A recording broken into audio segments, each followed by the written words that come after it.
Yeah.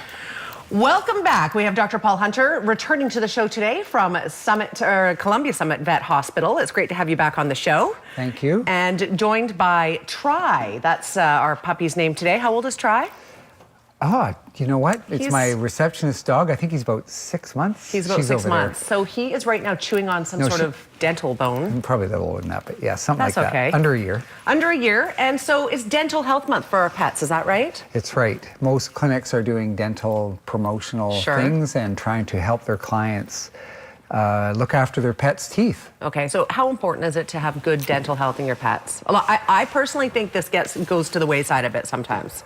Well, I think most people live with the assumption that their pet's teeth will be fine for life, and that they will, you know, they'll have good breath and no health issues that might relate to dental issues. But like people, if you don't brush your teeth, eventually they get scale and damage to the gums, and then gum disease, which is very common in dogs. Yes. And so we find that dogs, seeing the practice, I think the estimates are, you know, 50 or 60% of dogs visiting the veterinarian will have bad teeth and require some sort of dental cleaning, and then a high percentage of those will have dental disease and require possibly extractions or other things, which is sad because most of it's preventable. And that's what I was going to say. Let's focus on the prevention then. If you want to stay on top of it, you can certainly get on it early.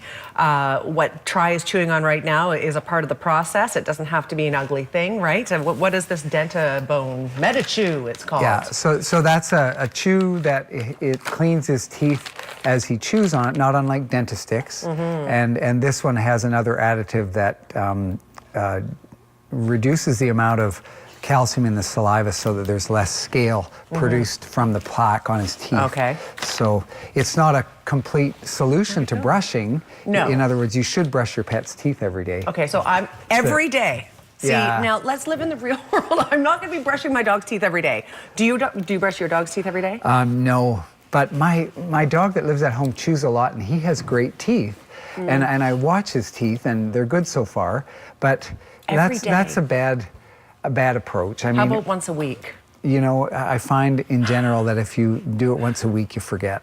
Of course. And I think that the objective of the average pet owner whose dog lives in the house with them and every day is in your bed often. The numbers of people whose pets live in their bed with them is high. Yes. And having better breath is good, so brushing teeth is the only way to achieve it. Sure. So brushing teeth should be part of the daily regime, and much like yourself, right? Sure. So if you go to the bathroom to brush your teeth, you should probably try to quickly do 30 seconds or less brushing your pet's teeth, and then have a better outcome. We should give him one of those. Yeah, what happened? Did he eat the whole thing already? Yeah, he did. Okay, well, while we're doing this, let's go to the pictures. We have some shots of teeth, and some looking healthy and some looking not so healthy. Yeah, so here's a couple of examples of a dog that before and after a dental. The rubber tube there is the anesthetic tube that's keeping the dog anesthetized while it's being done, but they've scaled the teeth and they've cleaned them up so that they're going to be healthier. Huge difference. It looks great, and of course it's critical to brush the teeth after doing this, right? Yes. Here's another one with more severe dental disease. And that's afterwards? That's impressive. Yeah, it's the same mouth. The gums are healthy in that one. Now, you would wonder in looking at that previous, like before you did it, that there might be some damage under the gum line, and a proper dental has to include examining the gum line and the gingival spaces and then possibly x-raying teeth that are suspect. But all of these so far are healthy gum lines and then just heavy scale. So without the bacteria that live in all of that scale irritating the gum line, there'll be an improvement in the gum health after cleaning. But as I say, brushing has to happen because in cleaning the teeth, scraping, polishing, they will have lost their pellicle, or the layer of slime that kind of protects the teeth every day, and that has to grow back, so brushing will allow that. Okay.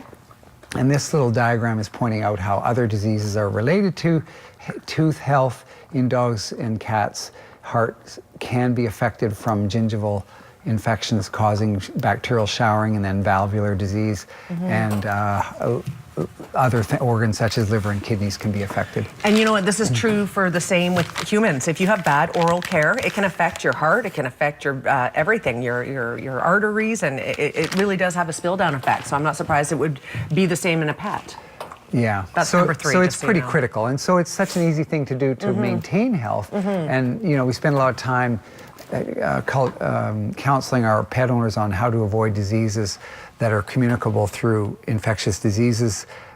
But you know, it's as important to look after teeth, and more individually important that it should be a no-brainer that you want to do it. Sure. But some dogs resist. Of course, I'm sure. And as I've got out here on the table a few things, you know, obviously a toothbrush and toothpaste, which is lower in fluoride than human toothpaste, but designed for dogs and flavored accordingly. You know, there's beef and chicken and fish, things that we wouldn't want to use. You wouldn't want to mess up your toothpaste with that of your dogs, That'd be a bad, right? That would be a bad move. Bad morning, yeah. Bad morning. Might even be bad breath after for sure it would be. Toothpaste. Yeah, no. So and then these are models of a mouth like those pictures showing the normal teeth on one side and abnormal on the other. And some of the other issues that we see, broken teeth and also retained deciduous teeth, which can lead to trouble. Try once more stuff. And that's a model that shows us the roots of the teeth, because a lot of the damage in dogs happens down along the roots, so that removing teeth becomes necessary when we see heavy involvement of roots and abscesses. And it's nice to think that we would fill them. It is done, but typically it's more expedient and less costly to remove teeth than it is to repair them. But overall, I mean, if you take good care of your dog's or cat's teeth, it's not going to cost you as much when you don't have to remove those teeth at all, right? So, I mean, prevention. Yeah, dentals can be expensive when it's dental surgery. Yes. Dental cleanings themselves are not as expensive. Yeah. And in the realm of you know, simple cleanings, and that's what we should be aiming for, is cleaning when necessary and not waiting till it's a problem. Absolutely. And certainly we find that we can't really do a proper dental without anesthetizing. You cannot probe all of the gums on both sides and do a proper cleaning. So while anesthetics are sort of a health issue that should be considered, a healthy animal is not at risk in an anesthetic. Okay, good to know. We're out of time already. Wow. I know, it always goes fast, doesn't it? Too fast. Tri has had 4 of those delicious bones, and maybe his teeth are not needing to be cleaned today properly. Hopefully we didn't upset his tummy. I know. Hopefully we haven't. But if you have any questions about the oral health of your cat, dog, or otherwise, you can certainly give the folks at Columbia Summit Vet Hospital a call. 314-1861. The website is on the screen as well, columbiasummitvethospital.com. We are back after a quick break. Stay with us.